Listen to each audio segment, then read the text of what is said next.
Good evening, everyone. I'm your host Nigel O'Brien, and we are back with another episode of the Earth Updated show. This month, the world celebrated International Climate Change Day on 21st of June. Climate change is the most defining issue of our time, and we are at a defining moment. From shifting weather patterns to threats to food production to rising sea levels to such an extent which could cause a catastrophic flooding. The impact of climate change is unprecedented in scale and global in scope. Moving on to green news tonight from all over the world, first off we have when planting trees threatens forest. I know it sounds weird, right? Well, campaigns that claim to plant huge number of trees could backfire according to a study that analyzes subsidies in such schemes.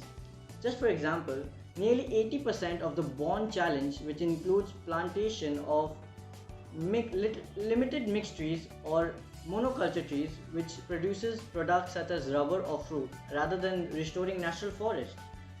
These plantations have significantly less potential of carbon sequestration, creation of habitat, or even erosion control than natural forests.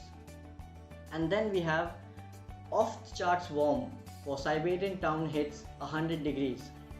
A Siberian town nestled within 6 miles of the Arctic Circle recorded a temperature of 100.4 degrees Fahrenheit, likely to set up the hottest temperature ever to be recorded that far north. And experts say that this is a part of a border warming trend which is recorded globally. And lastly, we have wildlife scientists examine the Great Human Pause.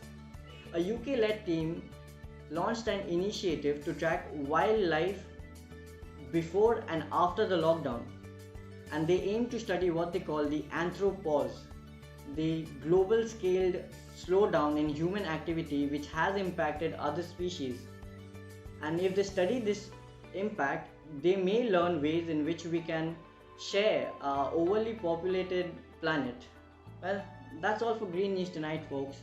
Up next, we have a very special guest, followed by our Planet Pop quiz and our Mr. Green Minds workshop and our very own Earth Minute. Stay tuned. We have Mr. Leslie Pereira of Inner Sleep, a person who believes in a green lifestyle and has a strong association with the world's only carbon negative country, Bhutan. Hello and welcome to our show, sir. Glad to be here and a part of the Earth Minute Earth Smiles. Well, as far as countries go, Bhutan is the only one that can claim to be a carbon negative country, and you have a long association with that country and you're very close to the royal family. So, can you tell us how you first came to love Bhutan? I worked there for a couple of years. I was a teacher in it was 36 kilometers away from the Bhutan border, a school called St. James's Binaguri. And then I got associated with Bhutan. And for the last 15 years, I am now the official PR of a Lucky group of companies, which is owned by a group of royal family, which I don't like to mention all the time because it's not nice, but they're an entity by themselves. Lucky is, they have dolomite, they have cement, they have steel, and they got hotels as well. So they're a big company. And yes, Bhutan is a lovely place because it's eco-friendly, and they have something called Gross National Happiness. Now that's a program which they have where they prefer to concentrate on the well-being of the people rather than being materialistic.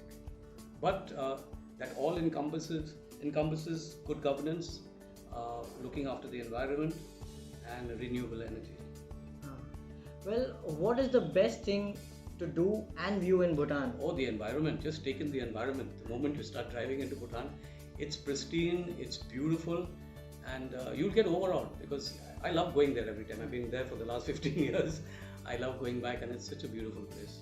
And what about the food? I mean, what is the best trip include? What should it include? See, the food is multi-cuisine because you have people from all over the world who come there. But the Bhutanese dishes, there's one which is called emadashi, which is really beautiful. It's made with cheese and butter, and you can have any type of meat in that. And it's got something which is like a chili, but for them it's a vegetable. Oh. It's very nice, and they've got, different places have a different recipe for that. Sometimes it's very spicy, and you'll get very spicy food in Bhutan, but it's lovely. Okay. And what about people? Are they as eco-friendly as the country seems? They are, and they are very aware. It is very strict, and that's the difference between our country and them. I think if the laws change here, we could be as good as them. But then our population is too big. They have a small population of about 7 lakh people, I think. But they are very aware, and they're very proud of their surroundings, their environment, and they all subscribe to it in whatever way. So is there anything like we people in polluted Bengal can learn from Bhutan to become So more much eco-friendly? lifestyle, actually, Nigel. Lifestyle, your habits, your daily habits. You don't have people throwing things around and spitting around there. They're very, very careful about all that. Though they have something which is it's called doma. It's like a plant, a leaf, like the palm we have here, and it's a big betel nut. Okay. But it's an upgrade of the betel nut. Okay. So they have a tendency of chewing that, but you won't find them spitting it all over the place. They have little spittoons all over the place, and they know when and where to do that. Oh. But they're very careful with all those things, and I think that they have that because of the climate. It's very cold there, so that keeps them warm. Well, thank you so much for being with us, Mr. Always a Parana. pleasure. But before you go, we know you're a very popular musician and singer in Kolkata. So could you please sing a song of any planet-friendly song? There is a song. I'll tweak it a little bit to suit the moment and suit the occasion, and it's called A Beautiful Day. Okay. So it's about the environment and how we shouldn't get bothered about what's happening around us. Just enjoy what nature has given us. Viewers, Mr. Pereira.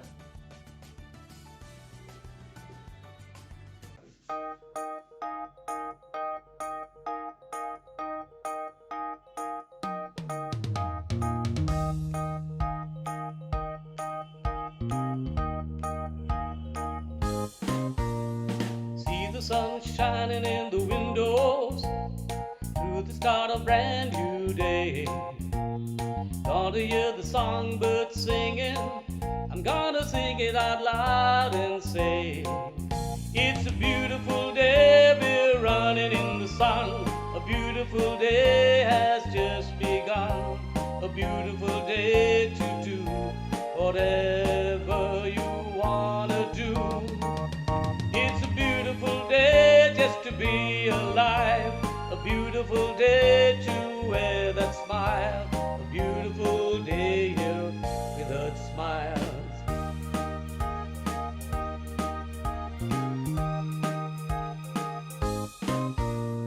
Look at our world, how beautiful, from the mountains to the sea. And there's a wonder around us, waiting there for you and me. It's a beautiful day, we're running wild. A beautiful day has just your style. A beautiful day to do whatever you want to. It's a beautiful day to be alive. A beautiful day to wear your smile. A beautiful day for Earth smiles. A beautiful day, people.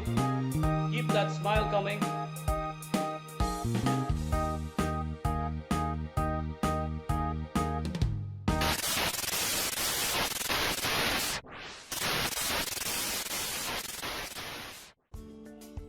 Hello everyone, I'm Michael and welcome to Mr. Green Mind's workshop. Did you ever wonder how the stars might look up close with a telescope? Yes, you guessed it right. Today I'm going to show you how to make a telescope with some PET bottles.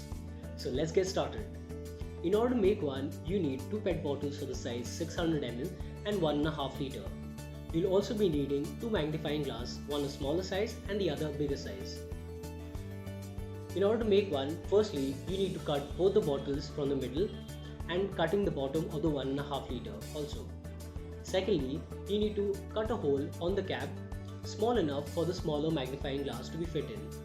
Third, you need to spray paint the upper part of the 600 ml and the lower part of the 1.5 liter. After having it dried, stick the big magnifying glass onto the 1.5 liter bottle. And finally, adding some cool finishing touches by adding some cool artworks on it and attaching both the ends together. and there you had successfully made a telescope on your own. If you happen to make any such telescope, then do share it with us via email, WhatsApp or Facebook. Until then, Green Mind signing off.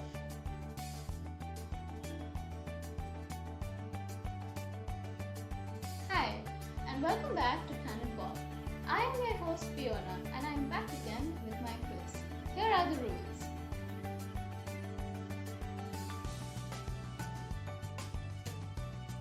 Hi Anirudh.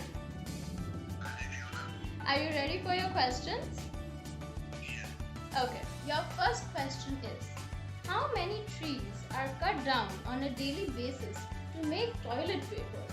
Your options are 3,000, 8,000, 13,000 or 27,000. That answer is correct. Let's move on to your second question. What is the size of the hole in the ozone layer? Your options are 5 million square kilometers, 29 million square kilometers, 36 million square kilometers or 50 million square kilometers. That answer is correct. Thank you so much for calling in.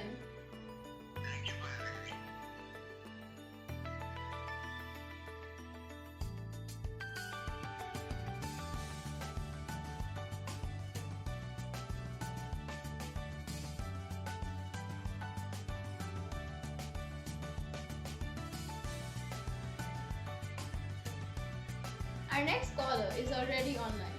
So without much further ado, let's get right to it. Hi Srijani. Are you ready for your questions? Okay, your first question is, recycling just one plastic bottle saves enough energy to power an average light bulb for how many hours? Your options are 1 hour, 6 hours, 8 hours or 10 hours. I think it's 6 hours. That answer is correct. Let's move on to your second question. Which country makes newspapers from 100% recycled paper?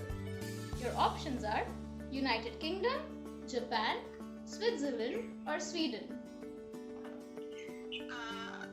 UK, United Kingdom. That answer is also correct. Thank you so much for calling in. Thank you for having me.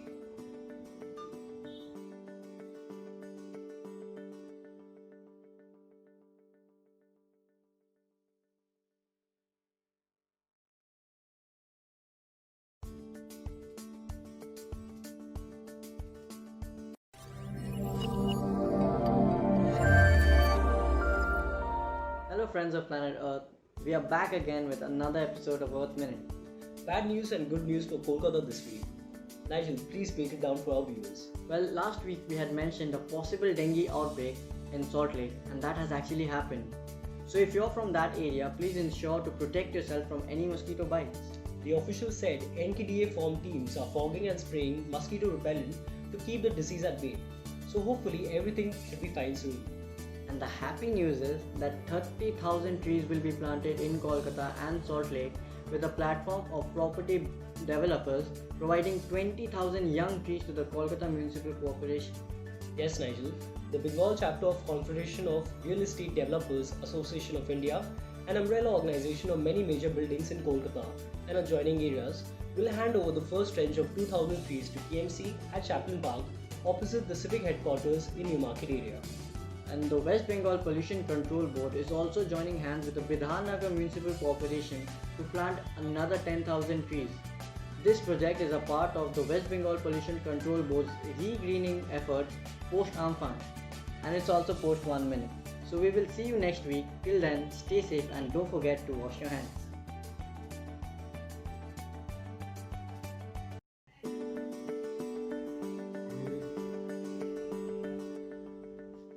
Oh hi, didn't see you there. I was just testing the PET bottle telescope which I made watching Mr. Greenmind's workshop.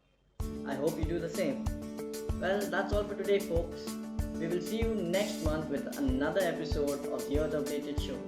Till then, stay safe and keep loving the planet you're on.